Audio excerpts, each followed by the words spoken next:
Histoire de Sentier vous est présentée par La Capitale Assurance Générale, l'assureur québécois des quadistes, Yamaha, et par Honda.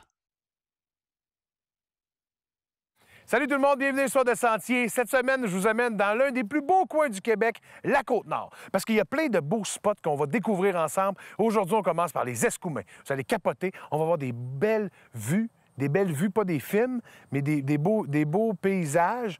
Puis peut-être qu'on va voir des baleines. Peut-être la bleue qui fait ça comme ça.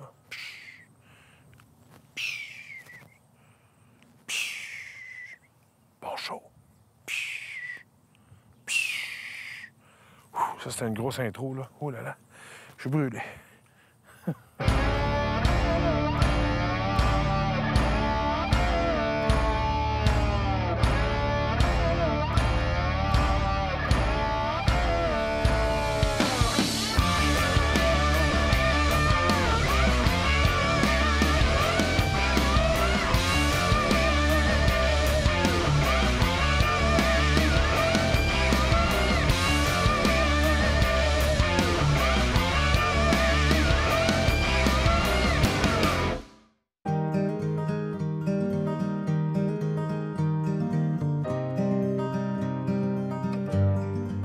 Au Québec, on est super chanceux parce qu'il y a plein de belles places pour faire du quad. Sauf qu'une fois de temps en temps, ça fait du bien de s'exiler un peu, s'en aller loin des grands centres pour aller découvrir des régions qui sont, oui, peut-être à 4, 5, 6 heures de chez nous, mais ça vaut la peine, ça change le paysage, puis surtout, ça nous rapproche un peu du bord de la mer, ça change un peu le type de personnes qu'on va rencontrer, mais surtout, ça nous ressource en tant que tel.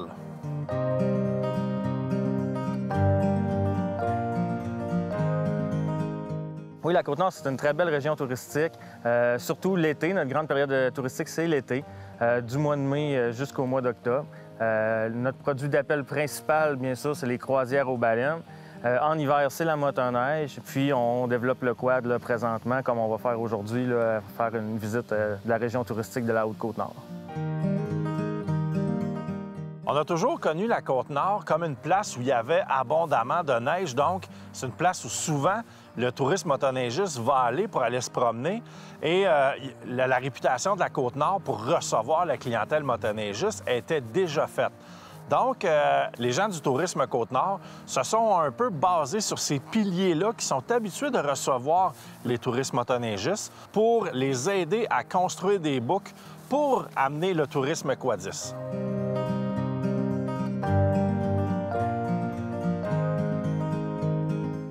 On essaie de rendre aussi les commerces tous accessibles, les restaurants, les hôtels, que les gens puissent arrêter leur séjour de quad pour faire, que ce soit des croisières aux baleines, aller visiter des attraits. On va en visiter quelques-uns ensemble pendant notre voyage. Donc, c'est ça, c'est toute l'interconnectivité entre les sentiers multi-usagers qu'on a sur la Côte-Nord qu'on essaie de faire valoir.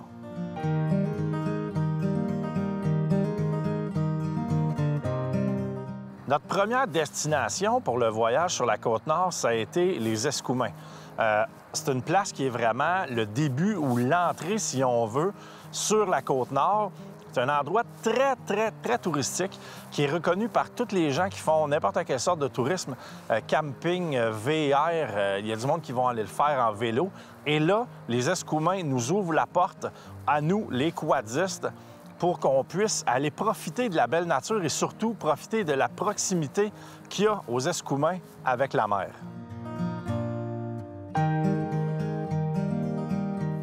Évidemment, on ne se promène pas là-bas sans l'aide d'un guide. Et pour ça, notre ami Fred Babin du Tourisme Côte-Nord nous a trouvé sûrement la personne idéale du côté des Escoumins, M. Martin Pelchat, qui est très connu pour son sentier de motoneige qui porte le nom de Pelchat. Donc, je pense qu'on va être bien servi côté guide.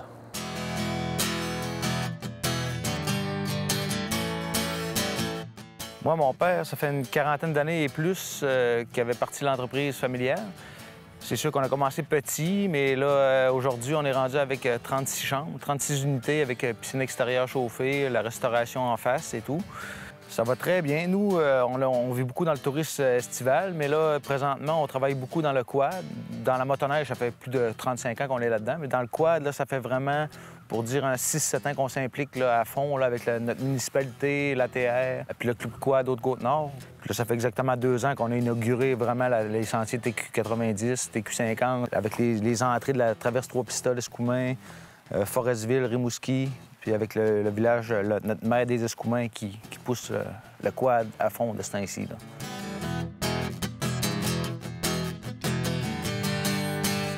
Du Saguenay, là, on parle des Monts-Valin, à venir ici, c'est environ ça donne 160 km à arriver à l'hôtel.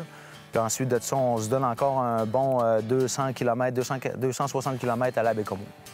On peut avoir accès avec la traverse qu'on a ici en arrière de Trois-Pistoles-Escoumins, de celle-là de Forestville-Rimouski. Fait que ça nous donne beaucoup d'accès que si le monde ne veut pas se rendre à l'autre bout ou ils veulent faire un petit itinéraire, ils peuvent traverser ou s'emmener de l'autre côté pour venir nous trouver ici. Ici, aux Escoumins, on est facilement capable de faire 3-4 jours de beau quad ici avec tous les sentiers qu'on a présentement. Là. Ouais.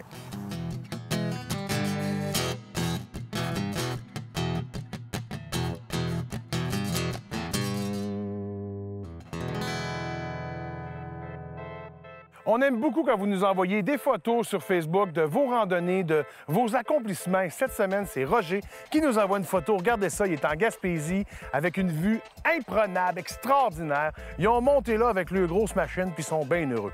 C'est vraiment fou. C'est beau, la Gaspésie. On se le dit pas assez souvent. Au Québec, on est très privilégiés. C'est une carte postale, ça, là. Checkez.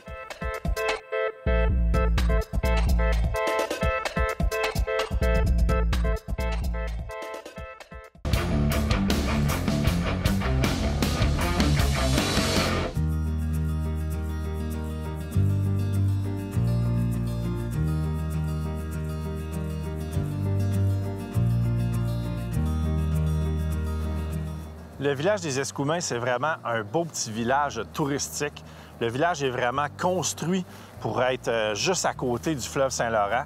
C'est super beau, même si vous allez là pour faire du quad, je vous le dis, ça vaut la peine de sortir de l'hôtel, de prendre une marche, d'aller se promener vraiment sur la promenade au bord de l'eau, aller visiter les petits magasins qui sont là. C'est une ambiance vraiment spéciale. C'est vraiment une ambiance de vacances, une ambiance de voyage que vous allez découvrir là-bas. Bref, ça vaut vraiment le détour. Lorsque vous allez aller sur la Côte-Nord faire votre quad, je vous le dis, planifiez-vous pas ça trop serré. C'est des endroits que vous allez peut-être visiter seulement qu'une fois dans votre vie. Si vous partez de loin, ça vaut vraiment la peine que vous en profitiez au maximum.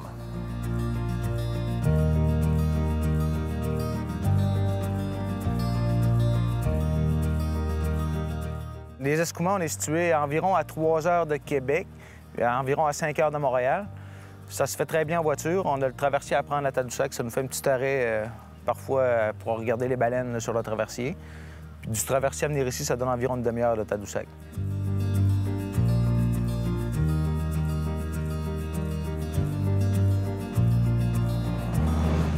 On peut partir de Chicoutimi par les Monts-Valin. On débouche aux Escoumins ici. Après ça, rendu aux Escoumins, on peut prendre la TQ50 pour se diriger vers Baie-Comeau. On a tous les villages de Longrive, Portneuf, Forestville, Colombier. On a des belles passerelles. 2 belles passerelles maniques à Baie-Comeau. Aux Escoumins, on a aussi des belles boucles, environ de 250 à 300 km. Ça fait des belles petites journées en passant par une belle rivière, la rivière Portneuf. Puis on revient en direction Portneuf. On reprend la Trans-Québec 50 pour revenir aux Escoumins. Ça fait des très belles journées sur le bord de la rivière, des belles chutes et tout. Là.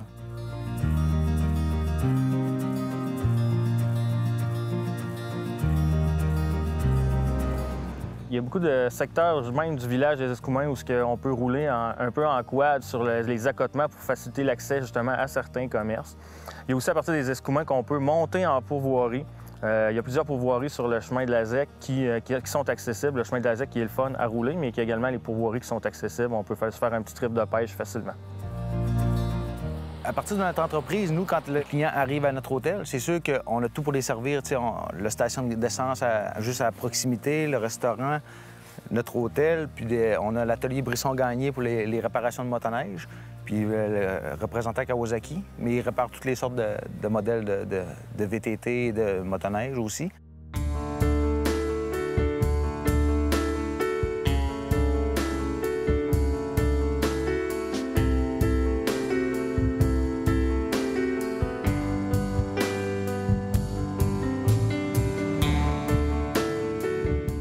Ici, on a les croisières aux baleines. On a le centre des loisirs marins qui nous montre toute la faune et la flore marine avec l'Odyssée en direct qui appelle, que les plongeurs vont dans le fond sous-marin filmer en direct et on peut leur parler, discuter avec eux autres.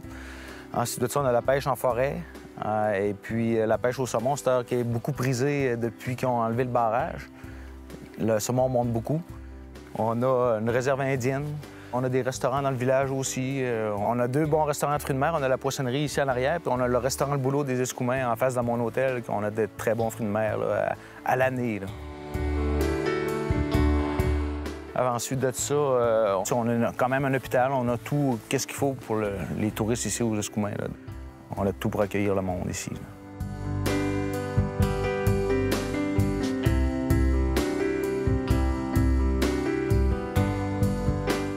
Je tiens à remercier personnellement Martin Pelchat et toute son équipe qui nous ont guidés et avec qui on a passé vraiment 2-3 belles journées du côté des Escoumins.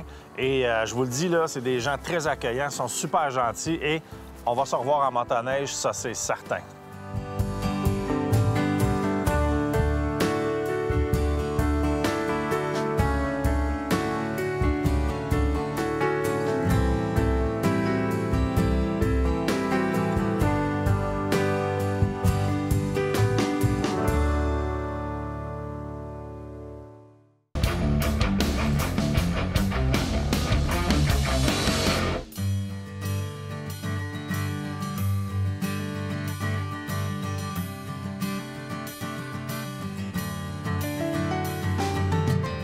Après notre visite aux Escoumins, on se dirige maintenant nord-est vers Bécomo. Et là, c'est Frédéric de Tourisme Côte-Nord qui prend le guide. C'est lui qui va s'en aller en avant, qui va nous faire visiter ça. Il vient là de là, j'imagine qu'il ne peut pas trop se tromper.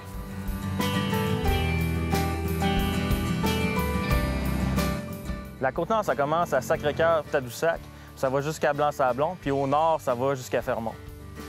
Puis après ça monte un petit peu aussi au nord du Labrador. Là. Si on regarde une carte, on a une certaine partie de la Côte-Nord qui est au nord du Labrador. C'est 1300 km de côte. Puis aussi, on a notre sentier qui fait des Escoumins jusqu'à Bécomo. Pour l'instant, on est toujours en développement. La motoneige, ça fait toute la Côte-Nord au complet, mais en quad, on est encore au secteur Escoumins-Bécomo.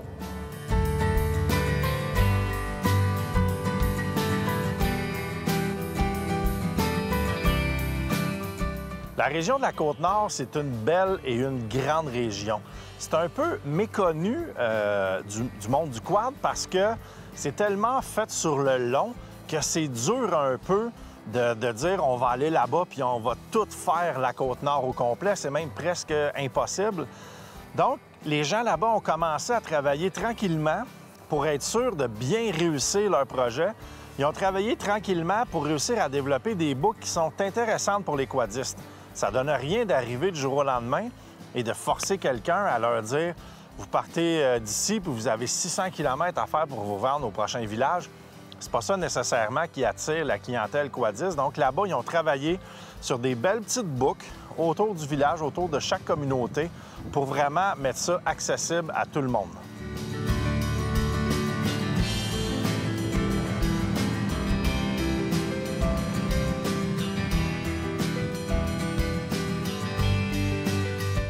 Normalement, le quad est développé dans les sentiers de motoneige. Et nos sentiers de motoneige, ils vont passer sur des rivières qui gèlent l'hiver, ça passe bien. La Côte-Nord, c'est la région, je pense, où il y a le plus de rivières au Québec. Donc, ça aurait fait beaucoup de ponts à développer. Donc, présentement, on est en train de développer tous ces ponts-là. On va en voir pendant notre voyage des passerelles, dont la plus haute au monde. Ça va être bien le fun d'aller voir ça.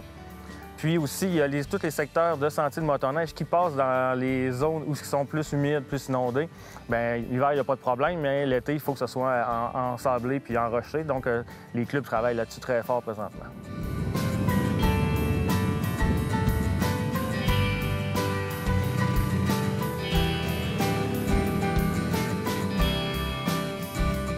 Présentement, notre secteur de quad, c'est vraiment des Escoumins jusqu'à Bécomo. C'est là que le sentier est développé. La porte d'entrée, c'est vraiment les Escoumins. On peut y arriver soit par les Monts-Valin au Saguenay ou par le traversier qui arrive de Trois-Pistoles. Ensuite, plus loin, on peut également arriver par traversier de Rimouski jusqu'à Forestville et de Matane vers Bécomo. Donc, il y a moyen de faire des très belles boucles avec la Gaspésie, avec le Bas-Saint-Laurent pour faire un beau voyage de quad.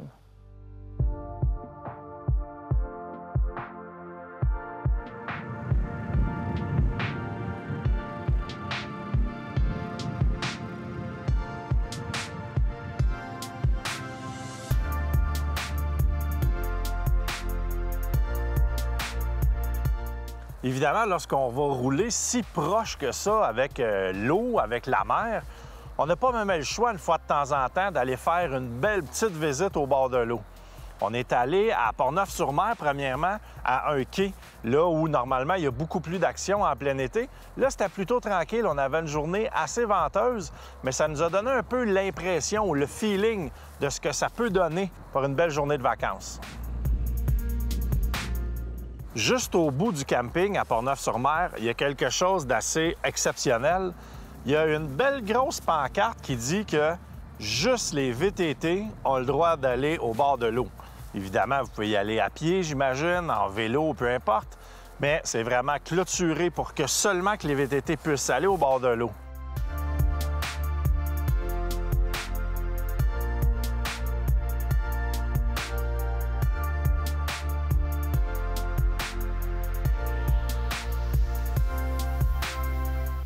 Donc oui, comme tu peux voir, ici, c'est super bien expliqué que les VTT ont bien accès à la plage, sauf dans les zones, on voit les zones rouges sur la carte qui sont des zones de biodiversité qu'il faut respecter. Il ne faut vraiment pas passer là pour ne pas briser. Mais tout le reste est accessible, fait qu'on peut vraiment avoir du plaisir sur la plage puis sur le banc de sable à Port-Neuf-sur-Mer. C'est très bien indiqué sur la pancarte, il ne faut pas abîmer la flore. Donc, c'est assez important. On a le droit d'aller se promener là. Déjà que c'est très rare, on va faire attention et de toute façon, là, elle est longue en masse la plage. Là. Si vous y allez comme nous autres à marée basse, là, il y a de la place pour s'amuser très longtemps. Attention pour ne pas rester pris.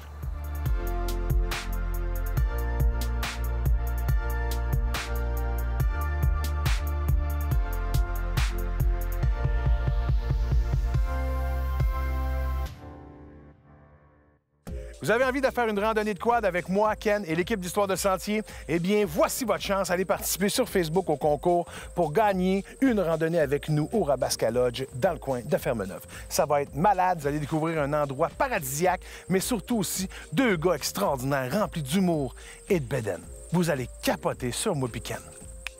Allez participer.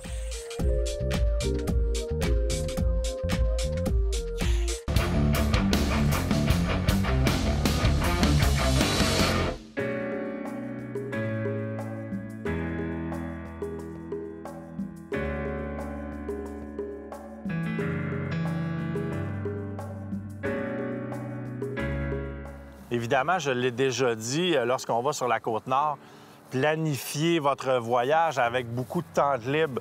Vous allez perdre beaucoup de temps qui est important pour regarder l'immensité du paysage, l'immensité du territoire. On a toujours plein de beaux points de vue et surtout, c'est des choses que vous allez peut-être voir seulement qu'une fois dans votre vie. Donc, planifiez-vous pas ça serré. Vous ne le regretterez pas. Vous allez voir à quel point ça vaut la peine d'en profiter au maximum. Les fruits de mer, là, c'est bon à manger quand ça vient de là. On dirait que ça goûte différent. Ça n'a pas passé 3, 4, 5 jours dans un vivier à l'épicerie, là. Ils sont pris direct là, dans l'assiette, on les mange. Succulent.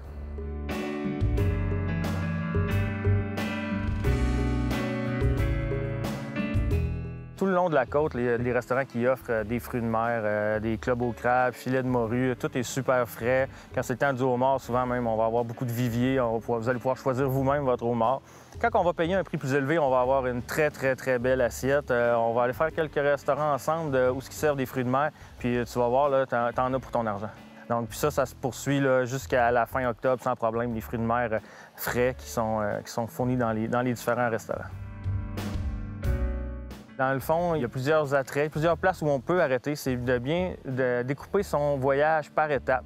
Pas penser qu'on va le faire d'un bout à l'autre. C'est de prendre le temps d'arrêter, de prendre le temps de relaxer. Il y a des grands espaces, il y a de la place pour tout le monde, puis il y a des attraits à voir de Tadoussac à Blanc-Sablon.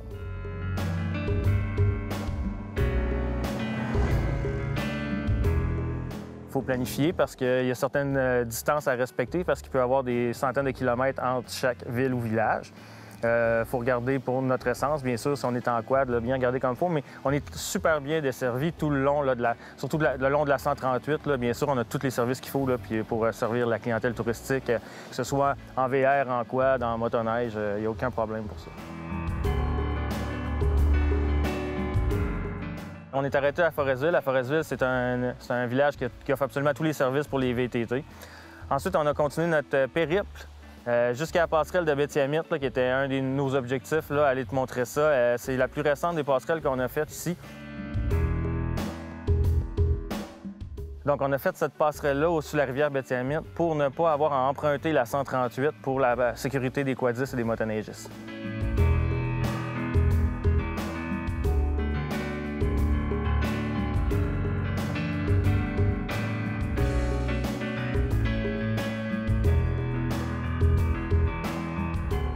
La Côte-Nord, c'est un très gros territoire et autant que possible, on essaie de se promener, de se balader dans la forêt. Il y a des fois où on n'a pas le choix, on a certains gros obstacles à traverser et c'est là que viennent les superbes passerelles qu'on rencontre ou qu'on va voir presque juste sur la Côte-Nord. La première passerelle, très, très impressionnante. On est vraiment au milieu de nulle part. C'est une passerelle multi-usage, évidemment, pour quad et motoneige. Il y a beaucoup d'heures qui ont été mises pour réussir à fabriquer ce pont-là et ensuite l'installer. Et ça vaut la peine lorsqu'on va passer là. Arrêtez-vous quelques minutes. Pensez à comment loin vous êtes d'à peu près tout et tout le travail qui a été mis par un paquet de bénévoles pour réussir à construire cette passerelle-là, l'amener là, l'ériger. Donc, projet grandiose.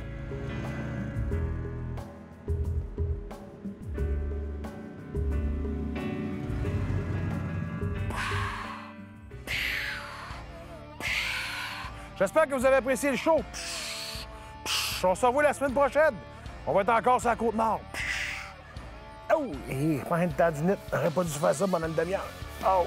Histoire de sentier vous a été présentée par La Capitale Assurance Générale, l'assureur québécois des quadistes, Can-Am BRP, et par CF Moto Canada. Du 3 au 5 novembre prochain, du côté de Québec, c'est le grand salon de motoneige et du quad présenté par la Capitale Assurance Générale. Venez voir ça, vous allez capoter. Vous allez rencontrer l'équipe d'Histoire de sentier. En plus de ça, vous allez voir les nouveaux modèles de motoneige, les nouveaux modèles de quad, les nouveaux modèles de côte à côte, les nouveaux modèles de manteau, les nouveaux modèles de casque. Tout est nouveau. Tout est nouveau, sauf moi et Ken. On est vieux. Ratez pas ça.